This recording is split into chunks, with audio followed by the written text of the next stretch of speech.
Hello everyone.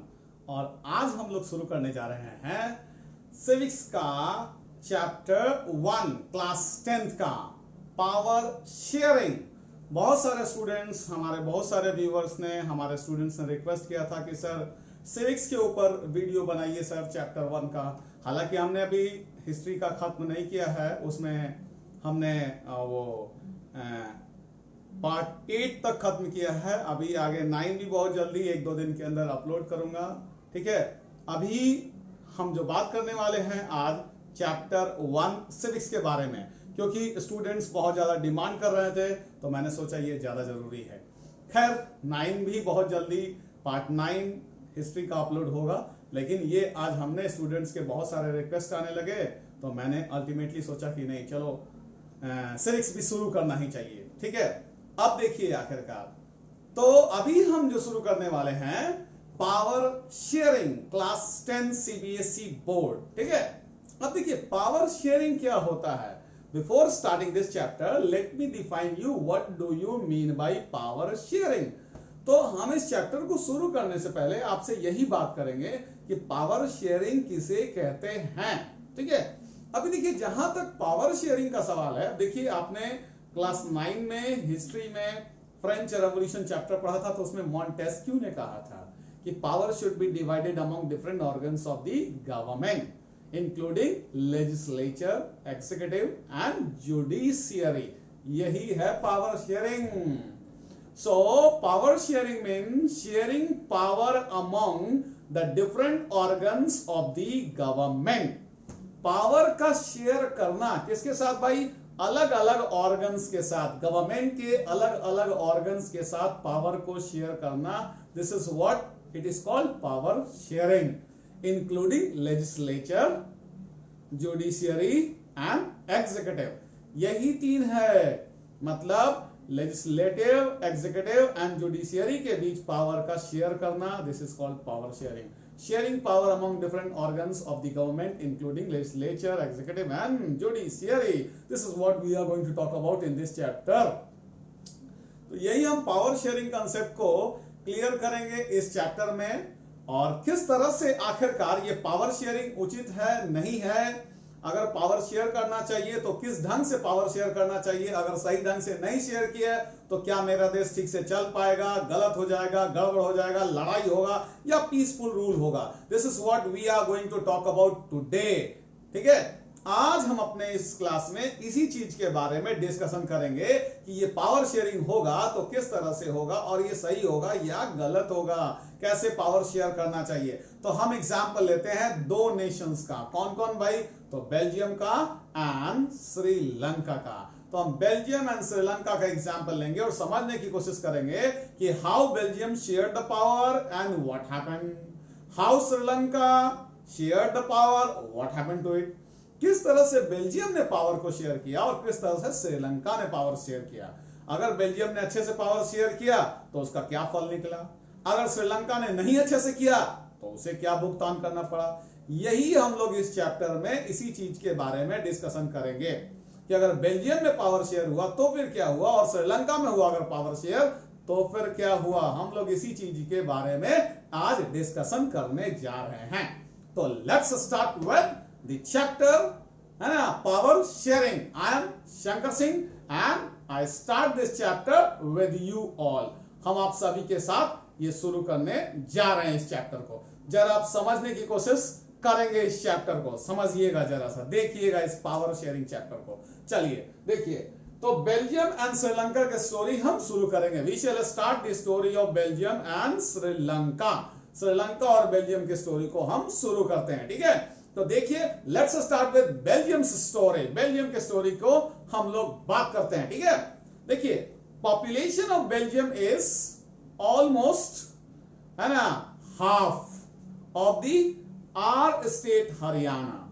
हमारे हरियाणा के सोचिए आधा है, हरियाणा की जनसंख्या का लगभग आधा है, 1 करोड़ के आसपास है। It is almost 1 crore. The population of Belgium is almost 1 crore, 1 crore के आसपास, means half of the population of Haryana. सोचिए, हरियाणा हमारा इतना छोटा स्टेट है, लेकिन इसका भी आधा है पॉपुलेशन हमारे बेल्जियम का। कितना छोटा कंट्री है, सोचिए कितना आराम से शासन होता होगा। लेकिन देखिए, खैर कंट्री तो कंट्री है, कहीं भी अगर अच्छे से नहीं आप शासन कीजिएगा तो दिक्कत तो आएगी। देखते हैं आप। So Belgium shares its boundary. Belgium का जो है ये बाउंड्री है, अलग अलग देश उसके अगल बगल में है। So Belgium shares its boundary with Luxembourg, Germany, Germany, Netherland and France. तो देखिए, लक्समबर्ग और नीदरलैंड ये दोनों डच लैंग्वेज वहां चलता है, ठीक है। और उसके बाद हमने बोला फ्रांस, उसके बाद हमने बोला जर्मनी। अब जिस जिस तरह का नेशन के साथ बाउंड्री शेयर करेंगे ना, वही वाला भाषा उस कंट्री में असर होता है, ठीक है। जैसे अब देखिए, पंजाब, पाकिस्तान का पंजाब से सटता हुआ जो पार्ट है वहां के मुस्लिम पंजाबी बोलते हैं। वेस्ट बंगाल से सटता हुआ जो पार्ट बांग्लादेश का है, इनफैक्ट पूरा कंट्री ही बंगाली बोलता है। तो आप जिस एरिया से सटे हुए रहेंगे ना, उसका असर पड़ेगा। तो यही हाल बेल्जियम का भी है। तो बेल्जियम में ये शेयर करता है अपना बाउंड्री किसके किसके साथ, हमने बोला नीदरलैंड, लक्समबर्ग। नतीजा क्या बोलेंगे, कौन सा भाषा, डच लैंग्वेज। फ्रांस से शेयर करता है, कौन लैंग्वेज बोलेंगे, फ्रेंच लैंग्वेज। जर्मनी से करता है शेयर थोड़ा सा, जर्मन लैंग्वेज। तो यही है, this is what I said you. So Belgium is a very small country and its population is almost 1 crore, half of the Haryana's population, ठीक है। तो ये हरियाणा पॉपुलेशन का लगभग आधा है, यानी 1 करोड़ के आसपास है। It shares its boundary with Netherlands, Luxembourg, Luxembourg, Luxembourg, या BERG लिखेंगे तो भी करेक्ट है, ठीक है। और उसके बाद किसका हमने बोला, फ्रांस से और जर्मनी से, ठीक है। मतलब कि बेल्जियम में ये 3 भाषाएं बोली जाती होगी। कौन कौन भाई, डच भाषा बोली जाती होगी, क्योंकि लक्समबर्ग नीदरलैंड में बोली जाती है और ये बाउंड्री शेयर करता है, इसके साथ सटा हुआ है इसका बाउंड्री। फिर इसके बाद फ्रेंच, हाँ बिल्कुल बोली जाती होगी। जर्मनी, हाँ जी बिल्कुल बोली जाती है, क्योंकि जर्मनी भी तो शेयर करता है इसके साथ बाउंड्री, ठीक है। Capital city of Belgium is Brussels, BRUSSELS, Brussels. Brussels is the capital city of Belgium. Belgium की राजधानी ब्रसल्स है। चलिए अब हम आते हैं, हमने देख लिया कि हरियाणा का आधा पॉपुलेशन बेल्जियम के पास है, यानी 1 करोड़ के आसपास है। ये बाउंड्री अपनी शेयर करता है लक्समबर्ग के साथ, नीदरलैंड के साथ, फ्रांस के साथ और जर्मनी के साथ। और यहां कौन कौन सी भाषाएं बोली जाती है, डच, फ्रेंच एंड जर्मनी, यानी जर्मन, ठीक है। ये हमने देख लिया। कैपिटल सिटी भी हमने देख लिया, ब्रसेल्स। इतना हमें पूरी तरह से समझ में आ रहा होगा, उम्मीद करते हैं। अब थोड़ा सा और आगे बढ़ते हैं और समझने की कोशिश करते हैं, ठीक है। देखते हैं, समझिएगा, आसानी से समझ में आएगा, थोड़ा सा भी दिक्कत नहीं होने वाला है। बस आप ध्यान से सुनते जाइए मेरे चैप्टर्स को, आपको इतना लगेगा क्लियर कि आपको लगेगा कि एकदम ये तो हम बस वीडियो सर का देखे और मुझे अपने आप दिमाग में आता जाएगा। गारंटी देता हूं, अगर आपने कंटिन्यू मेरे इस वीडियो को वॉच किया, अगर मेरे चैनल को सब्सक्राइब किए हैं और लगातार देखते हैं मेरे वीडियो को, तो आने वाले बोर्ड में सोशल साइंस में 95+ आने से आपको कोई नहीं रोकेगा, कुल मिलाकर करके। मतलब 95% बोल रहा हूं मैं, ठीक है। 95% आपको आ ही जाएगा, लेकिन बशर्ते उसके लिए थोड़ी सी तैयारी करिएगा और पेशेंस रखिएगा, जरूर से जरूर आपको एकदम सब समझ में आता जाएगा। जैसा और आगे बढ़ते हैं और देखते हैं, समझते हैं। अब देखिए जरा सा यहाँ पे कंपोजिशन देखिएगा। कंपोजिशन का मतलब किस किस एथनिक ग्रुप वहां पे है, कौन कौन लैंग्वेज स्पीकिंग पीपल कितना कितना % है। If I talk about the whole country, अगर हम पूरे देश के बारे में बात करेंगे, मतलब पूरा बेल्जियम कंट्री के बारे में बात करेंगे, तो there you will find that Dutches are 59%। Dutches कितना है, 59% है। और यही अगर हम फ्रेंच की बात करें तो 40%, German 1%।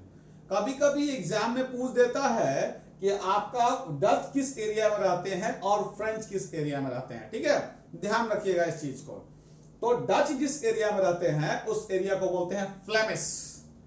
Dutch speaking people live in Flemish reason, FLEMISH, Flemish region.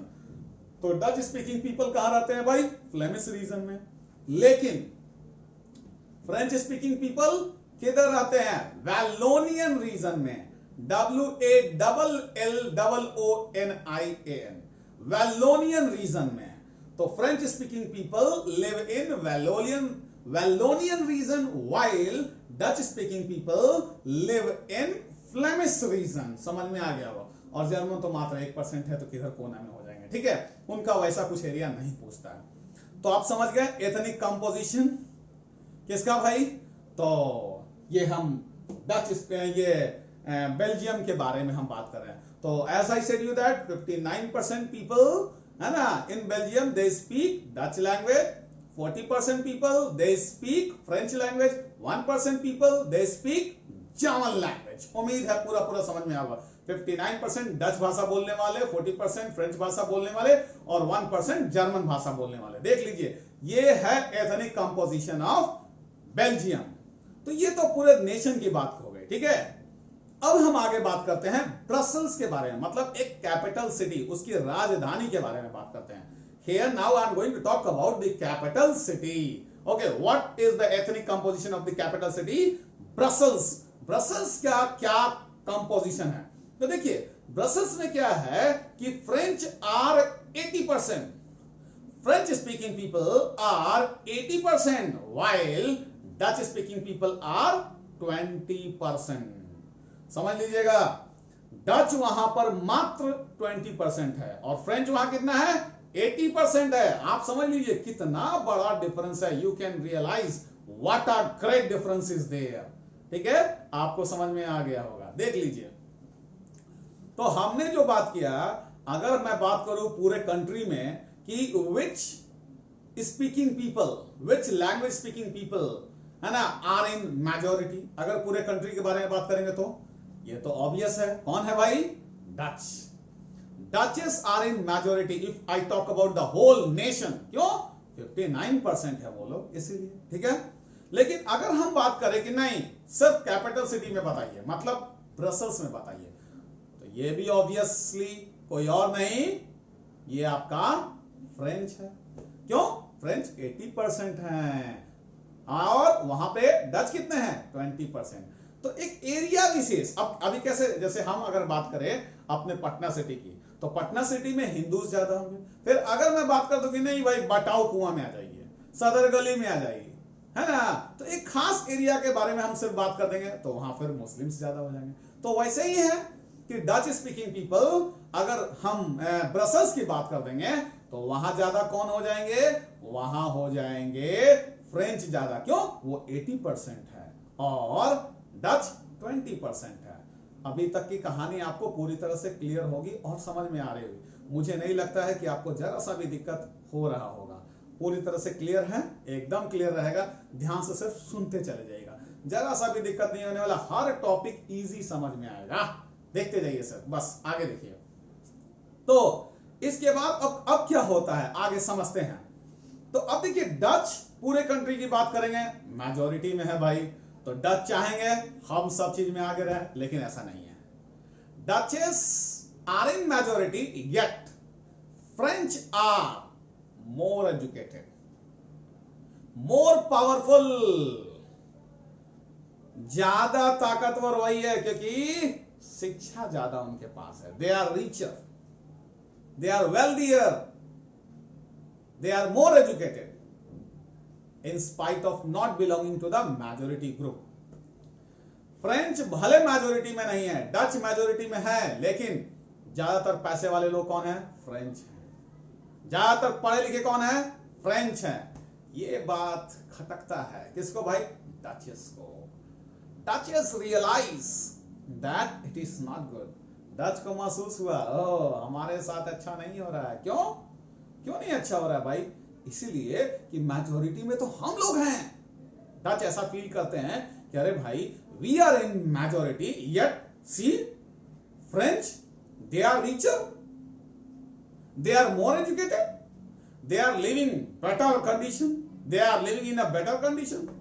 So this created problem, this became the reason of dispute between Dutch and French during the time period of 1950s and 1960s. तो 1950s and 1960s में ये reason बना, किस चीज का reason बना भाई? Conflict का। किसके किसके बीच?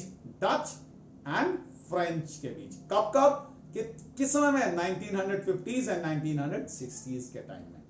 समझते जाइएगा ध्यान से। तो अब दोनों में लड़ाई हुआ। अब इस समस्या का समाधान कैसे हुआ इसके बारे में हम लोग बाद में बात करेंगे, ठीक है। So this was all about the story of Belgium. आसानी से समझ में आ गया, मुझे नहीं लगता है कि आपको जरा सा भी कहीं दिक्कत हुआ होगा, पूरी तरह से समझ में क्रिस्टल क्लियर है, ठीक है। देख लिया, आगे बढ़ते हैं। अब जरा हम देखेंगे श्रीलंका का कंडीशन देखते हैं, ठीक है। श्रीलंका, द कैपिटल सिटी है ना ऑफ श्रीलंका इज कोलंबो, ठीक है। It got its freedom in 1948 after the independence of our country India. हमारा हिंदुस्तान को आजाद होने के एक साल के बाद श्रीलंका भी आजाद हो गया। बहुत छोटा सा आइलैंड है, आपने देखा ही होगा मैप में। चलिए ठीक है।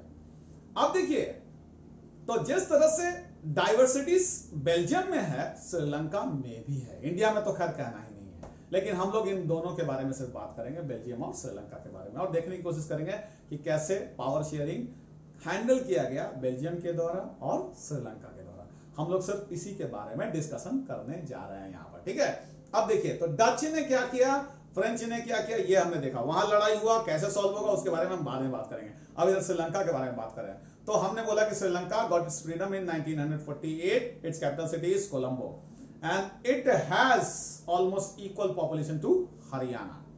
तो हरियाणा के लगभग बराबर में इसकी जनसंख्या, मतलब लगभग कितना? 2 करोड़।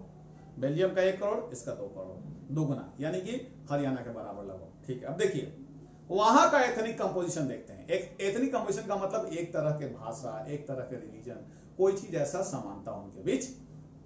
तो देखते हैं, तो भाई वहां पर क्या स्थिति है, देखते हैं वहां का कंपोजिशन क्या है। तो वहां सबसे ज्यादा जो ग्रुप जो स्पीकिंग पीपल है, लैंग्वेज स्पीकिंग पीपल है, वो है सिन्हाला। Sinhala speakers are 74%। 74% सिन्हाला है, ठीक है, देख लीजिए। अब ये 74% सिन्हाला है, सिन्हाला लैंग्वेज है, भाषा है। सेकेंड में आते हैं तमिल। तमिल आर 18%। तमिल लोग 18% है। अब वहां भी देखिए 18% में 2 तरह के तमिलियन है। एक वो तमिल जो कि श्रीलंकन है, दूसरे वो तमिल जो इंडिया के हैं लेकिन चले गए वहां। मतलब यहां 18% में 13% श्रीलंकन तमिल है और 5% इंडियन तमिल्स है, ठीक है। इंडिया के लोग थे, तमिल भाषा बोलते हैं, लेकिन चले गए श्रीलंका और श्रीलंका में रह गए, ठीक है। तो 5% वो लोग हैं, लेकिन 13% वहां के जेन्यून श्रीलंकन लोग हैं, ठीक है। तो इस तरह से ये तमिलियंस 18%, सिन्हाला 74%। आपका तमिलियंस लोग, कुछ लोग हिंदूज हैं और कुछ मुस्लिम्स हैं, ठीक है। क्रिश्चियंस 7% और 1 अदर्स, हो गया 100%। 74% सिन्हाला, 18% तमिल्स जिसमें 13 and 5, 13 Sri Lankan Tamils, 5 Indian Tamils, ठीक है। 7% क्रिश्चियंस, 1% अदर्स। ये हमारा हो गया, समझ में आ गया होगा, ठीक है। तो एथनिक कंपोजिशन हमने ये देखा श्रीलंका के बारे में। मतलब श्रीलंका में मेजॉरिटी कौन है भाई? श्रीलंका में मेजॉरिटी आपका कोई और नहीं, इसमें सिन्हाला है। ये तो बहुत ज्यादा बड़ा है। वहां तो डच वाले और फ्रेंच वाले में 69, 59 और 40 का था, इसमें 74 और मात्र 18% का है। कितना बड़ा डिफरेंस है। तो देखिए श्रीलंका ने कैसे हैंडल किया दिक्कतों को और बेल्जियम ने कैसे हैंडल किया, हम लोग इसके बारे में देखेंगे, ठीक है। तो अब हम इसके बारे में कैसे, यहां भी प्रॉब्लम होगा, श्रीलंका में कैसे प्रॉब्लम हुआ, जरा हम इसको देखते हैं, ठीक है। Sri Lanka after getting it's freedom इन 1956 में Sri Lanka introduce preferential policy. Preferential policy,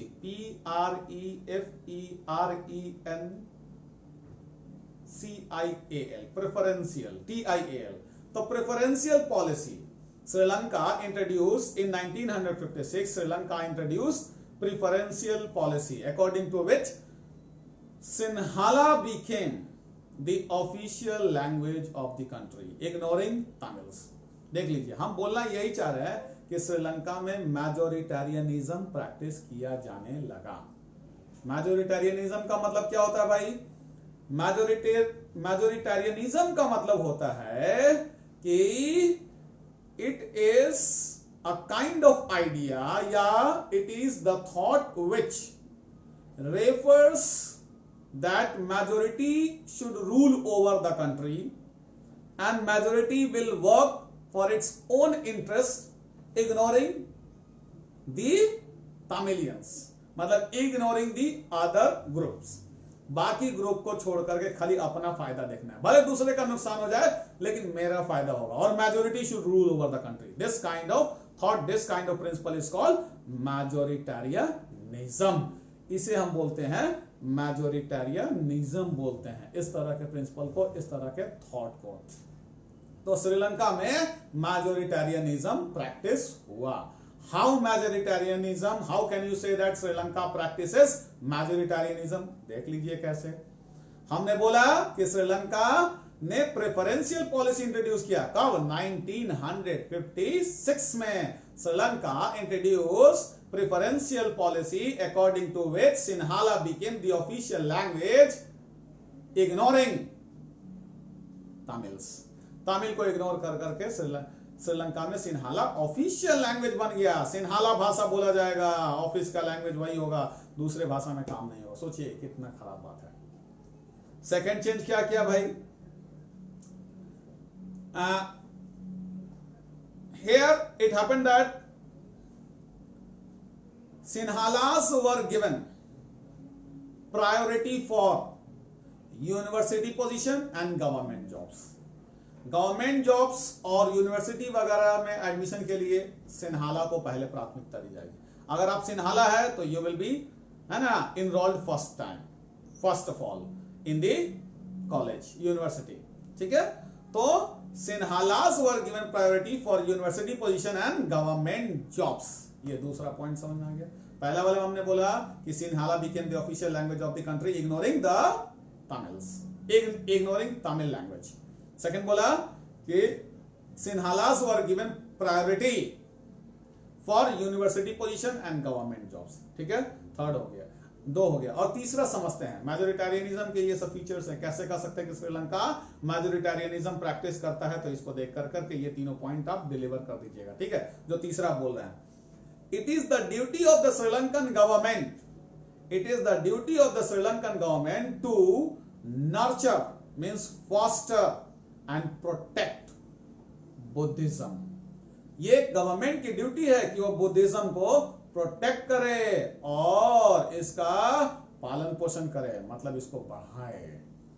तो 3 पॉइंट हो गया। How can you say that Sri Lanka practises majoritarianism? पहला वाला बोल दीजिएगा कि भाई Sinhala is the official language disregarding Tamils. Second, according to the preferential policy, है ना, Sinhalas were given priority for the Sinhalas are given priority for the government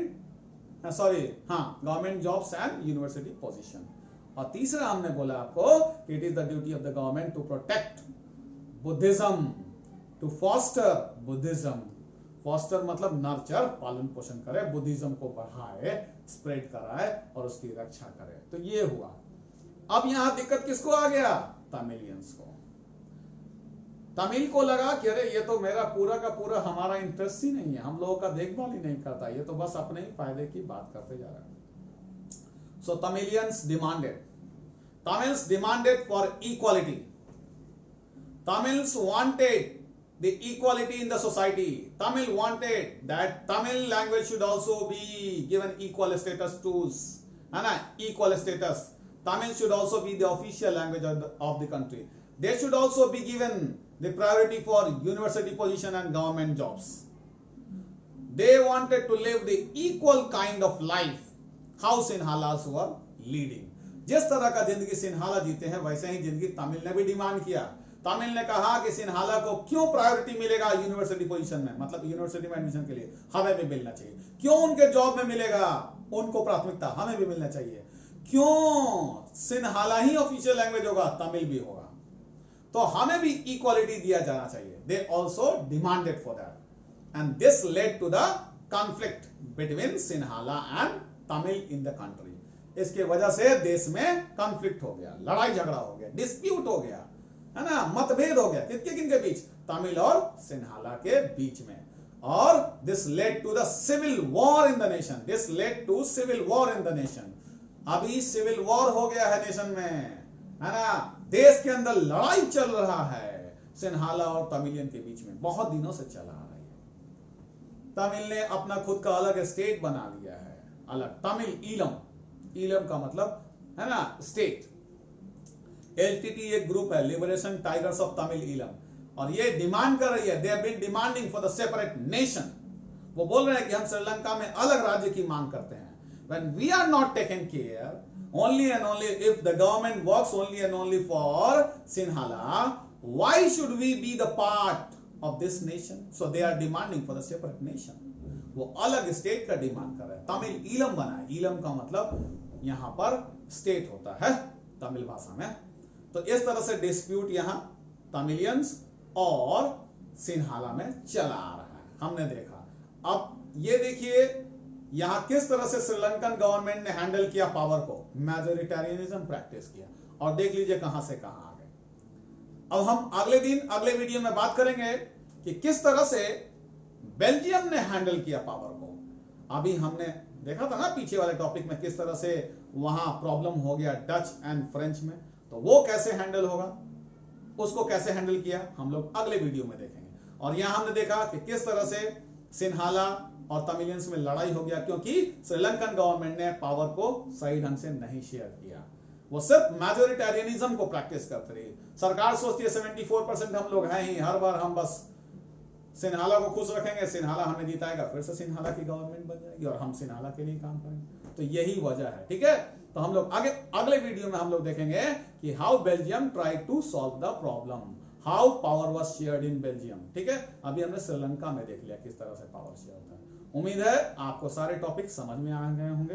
अगर नहीं समझ में आएंगे तो एक बार और कोशिश कीजिएगा। हाँ, और भूलिएगा नहीं कि अपने दोस्तों को इनकरेज करें, वो सब्सक्राइब करें। सब्सक्राइबर नहीं बढ़ पा रहे हैं मेरे, ठीक है ना, उनको बढ़ाने की कोशिश कीजिए और अपने फ्रेंड से बोलिए ताकि सब्सक्राइबर ज्यादा से ज्यादा बढ़े और वीडियो से ज्यादा लोगों को फायदा हो। हम चाहते हैं कि हर बच्चा समझे, हर बच्चा देखे मेरा वीडियो, और उसे ना समझ में आए तो वो हमसे सवाल करे और कमेंट बॉक्स में जरूर से जरूर कमेंट करें, मुझे बताए कि क्या ये वीडियो अच्छा है, खराब है। अगर खराब है तो इसमें क्या और चाहिए इंप्रूवमेंट, और अगर इसमें और चेंजेस चाहिए तो क्या किस तरह का चेंजेस चाहिए। और अगर कोई मन में सवाल रह गया, डाउट हो गया वीडियो देखने के बाद, सर ये वाला टर्म नहीं समझ में आ रहा है, बताइए मुझे, बिल्कुल बताएंगे, आपके कमेंट का जवाब देंगे। और बहुत बेसब्री से मुझे इंतजार रहता है आप सभी के कमेंट का, ठीक है।